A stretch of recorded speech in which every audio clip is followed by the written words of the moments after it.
So let me get started then. So today I'm going to talk about salt, actually. So this is the article we're discussing, which actually just came out in May of this year. So it was in the BMJ and is a Cochrane review.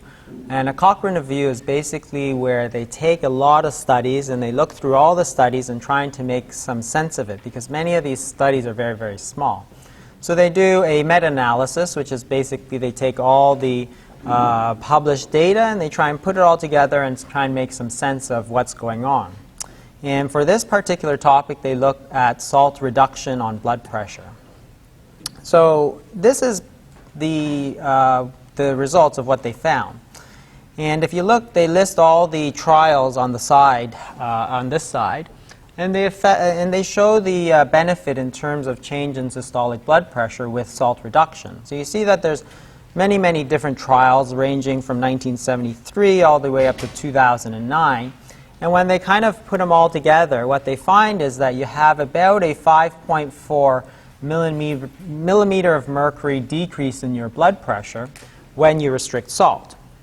If you look at hypertensive people, that's the benefit. If you look at people with normal blood pressures, they don't show quite as much benefit, but nevertheless, they still show a highly significant benefit in terms of reduction of blood pressure. So the reduction in blood pressure is 2.4. So the other one is, their blood pressures are higher and you get a bigger benefit. So not much of a surprise there. The other thing they looked at was the effect on hormones, because salt reduction has many effects, one of which is reduction in blood pressure. So they looked at several hormones, the plasma renin, the aldosterone, the noradrenaline, and the adrenaline. And what they found is that there's actually increases in these hormones. So if you look at plasma renin, for instance, the change is 0.26. For aldosterone, it's 73.2. Noradrenaline and adrenaline is the same thing. But you can see that the p-values on this side are less than 0.001, which indicates that there's actually a very highly significant increase in those hormones, statistically significant. The magnitude of which you have to decide for yourself whether these are clinically significant or not. So that's the trials. They looked at all the trials and they made certain conclusions. So they put all these trials together. There are 34 in total. And what they said was that a modest reduction in salt intake for 4 or more weeks causes a significant, and from a population viewpoint, important fall in blood pressure in both hypertensive and normotensive individuals. So that's basically what they're saying, is that it's not a huge decrease. If you look at it, for normotensive people, it's about 2.5. If you look at hypertensives, it's a little over 5. But if you look over many, many, many people, that's actually a very important reduction. Salt reduction is also associated with a small physiologic increase in the plasma renin, aldosterone, and noradrenaline. So basically, these were the conclusions. You should eat less salt. So if you have less salt, you have lower blood pressure, and that's good. The price you pay for that is a slightly higher, but still physiologic increase in your renin, aldosterone, and noradrenaline. So the one thing you have to be a little bit careful about is something called confirmation bias, which is a bias that exists in all of us, which is that you have a certain view of the world. And you tend to view all new information kind of through that filter. So it's kind of like looking through the world with rose-colored glasses. So we believe that salt causes hypertension and salt is really bad for you. So this actually confirms what we are saying. What you have to be careful about is that you have to be careful that perhaps you may have a little bit too much confirmation bias in this. So one of the ways that you can look for publication bias in a meta-analysis, which is actually very important, is something called a funnel plot. You have to understand what a funnel plot is. So a funnel plot is where you take all the studies and you plot them according to size. So this is what it should look like. So if you look at this, for instance, suppose you have a trial, for instance, where you flip a coin. So if you flip one coin, it might be 100% heads or 100% tails. If you flip 2 coins, it might be 50% or 100%, but nevertheless, you have a very wide splay. As your trials get larger and larger, it tends to approach what is the actual value. So a funnel plot takes all the points of data and arranges them according to the number of cycles or the number of flips of your coin or the number of trials or the number of patients in your trial. And what you see is that the smaller trials tend to have a very wide variation, but they should be the equal number above and below. Okay?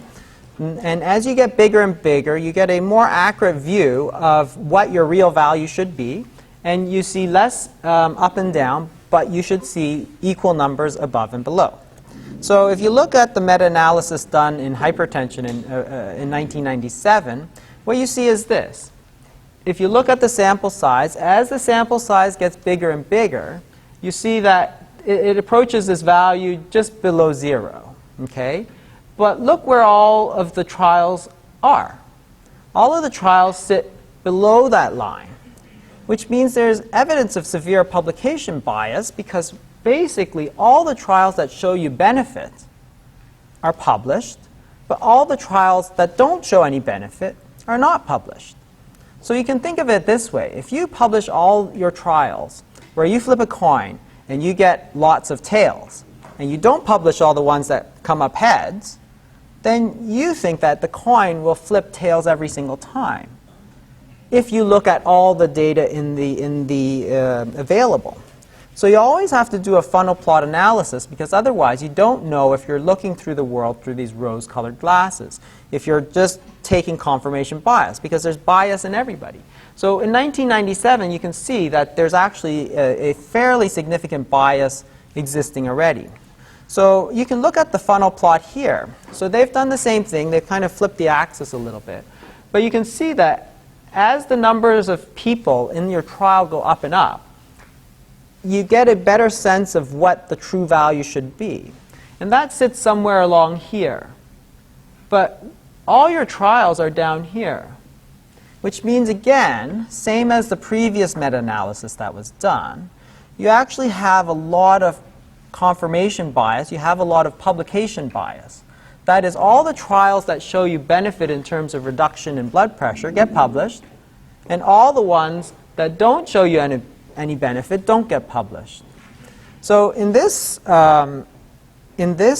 paper, actually, the p-value was 0.025, which means that there actually exists substantial evidence for publication bias. And what they said in this paper is that, well, if you take away the two biggest trials, then it no longer exists. Well, which is really funny because it's the larger trials which determines what is your estimate of the true value. So they say, well, let's just take these out, then it looks good. Well, that's where you're getting your mean from, right? So you can't really do that, but they did it anyway because I don't know why they did it. It's stupid.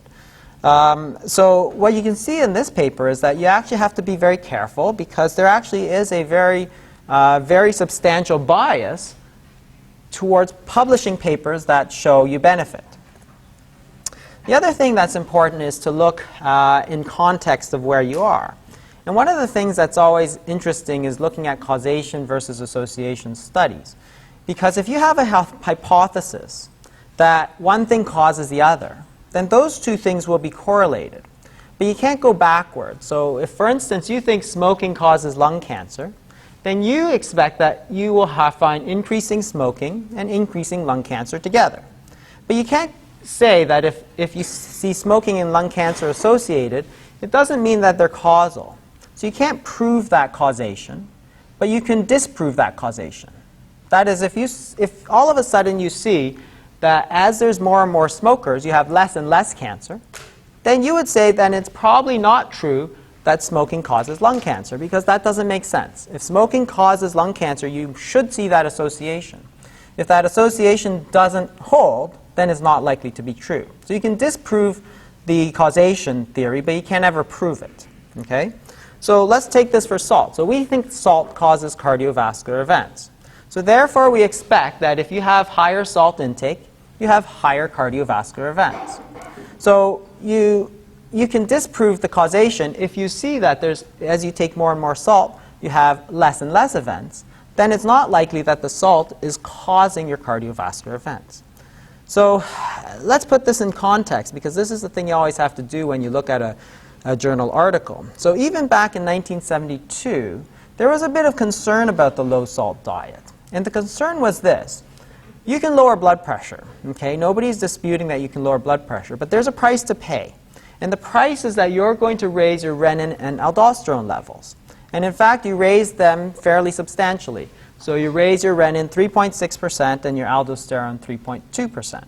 So while you may lower your blood pressure, you may actually put yourself at higher risk of coronary artery disease. So that's the concern, even back in 1972. So where did we get this whole idea that salt is really, really bad for you? Well, it came mostly out of the InterSalt study. So the InterSalt study was done in 1988, where they measured salt intakes over 52 different groups in 32 different countries. And they basically plotted them all on a graph, and they said, this is your salt intake, and this is blood pressure. And they did the same thing for cardiovascular events, and it's very similar, so I only showed one of the graphs. What you can see is that there's 4 outliers, okay? And those outliers were very primitive societies. They were the Yanomamo and Xingu Indians of Brazil, the rural population in Kenya, and Papua New Guinea, right? Everybody else, all those other 48 groups, you can see clusters fairly tightly, somewhere between 100 and 200 millimoles of sodium. And they basically compared them all together. But the problem is that these 4 groups are really clearly different from one another. And they're not just different in terms of salt.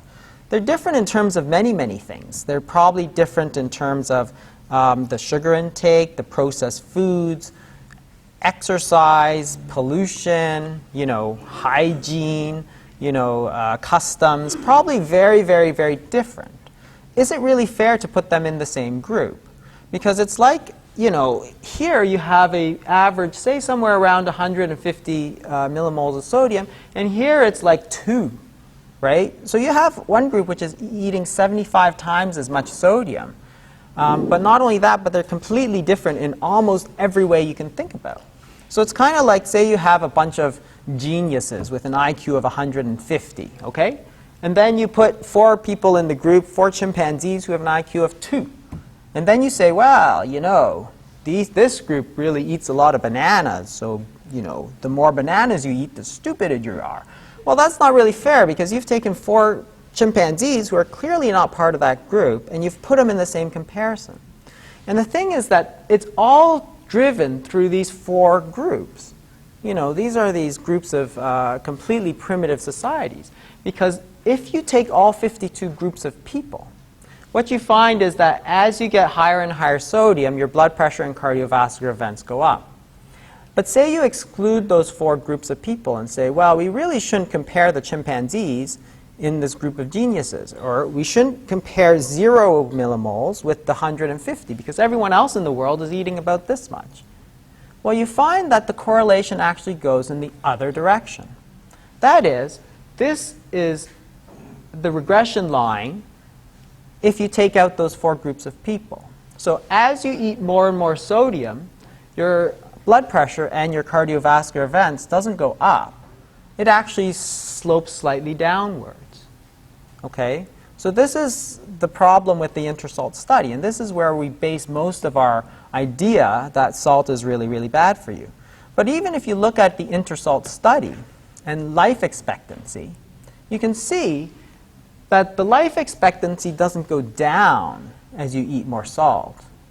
It actually, as you eat more salt, the life expectancy goes up. And that's not to say that salt is really good for you. These people are probably dying of like malaria and TB and stuff, right? It's a completely different set of people. It's not really valid, but nevertheless, you really don't see that there's any correlation between salt and life expectancy. And what's really interesting is that if you take these Kuna Indians, and Dr. Hollenberg from Harvard did this a few years ago, he took people in this primitive group of people, and he followed them, and some of them migrated to Panama City, so turned from a very primitive society to a regular sort of society. And what happened is that the original Indians, as they got older, their blood pressure didn't go up. But as they migrated, they actually did the same thing as most people in the civilized world, which is that as you get older, your blood pressure goes up.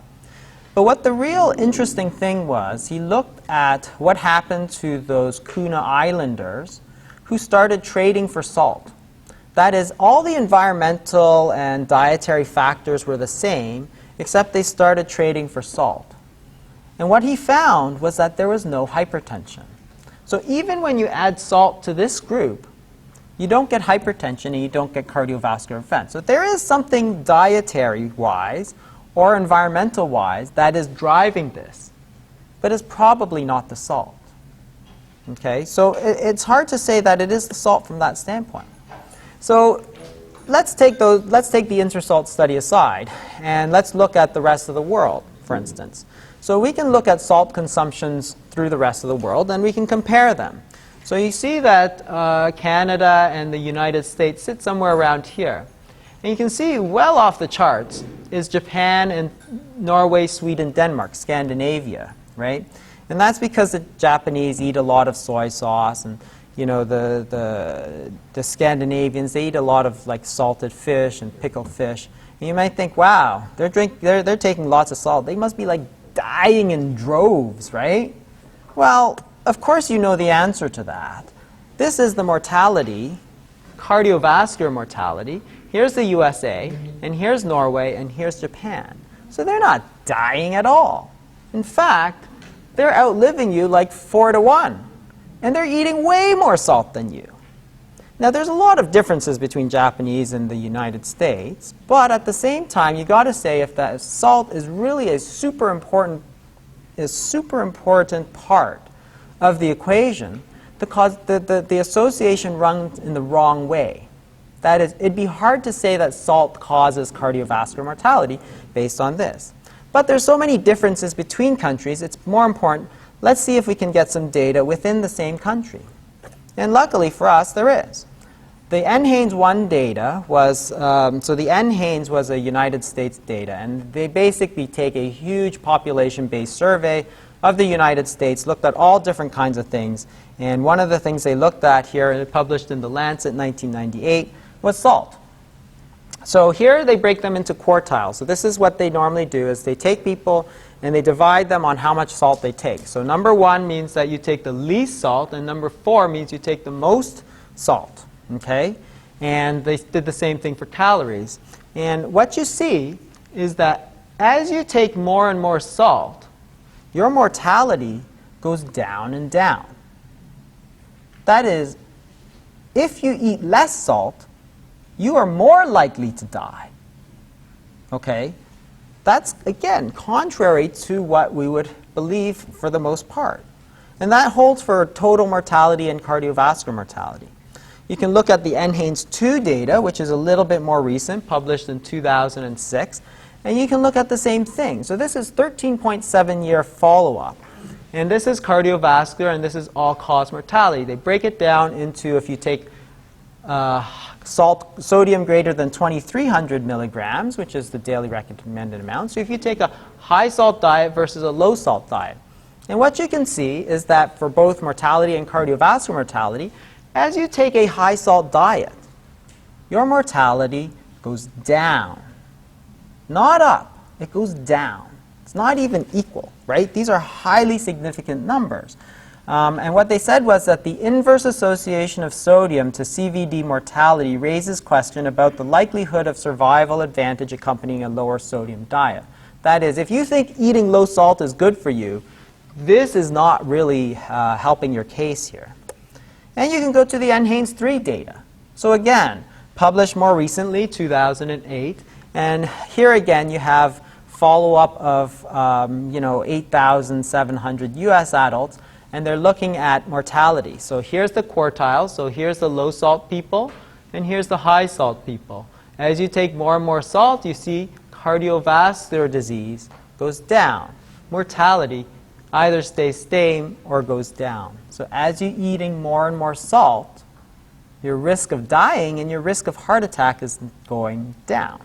And this is all, remember, within the same country, right? So now you don't have those differences between the Japanese with all their fish intake versus the United States, eating a lot of beef and processed foods, right? This is all within the same country.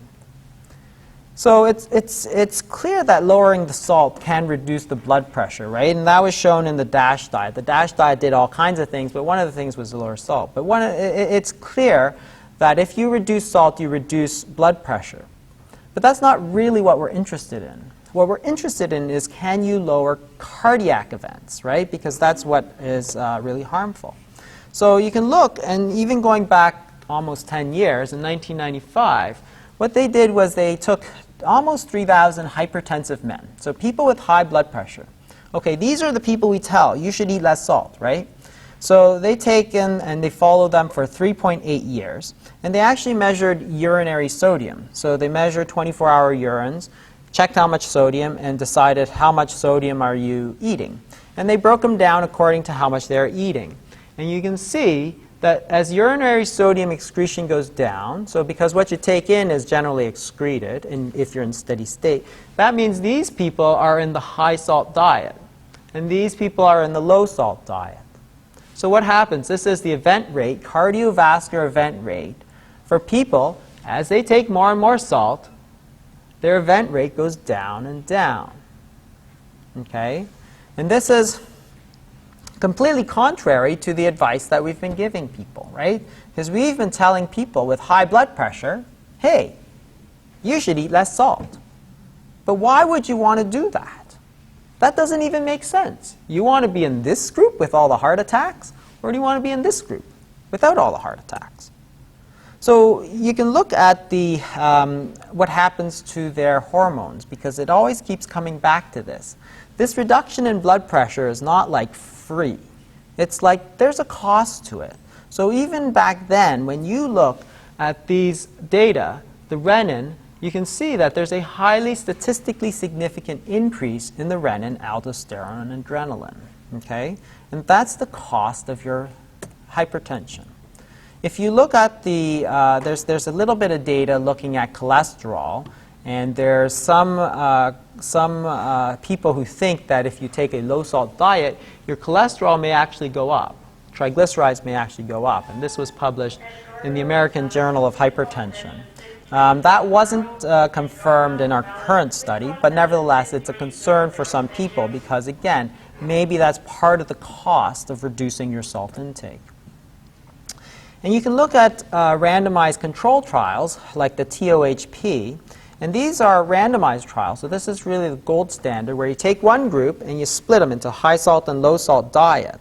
And so they did a number 1 and number 2, but you can see number 2 is a much bigger study. It's almost 2,000 people. You can see this is the event rate for low salt versus high salt. So 78.8 versus 78.5. So really no difference. So even after 10 to 15 years of salt restriction, you really can't show any kind of benefit to this low-salt diet.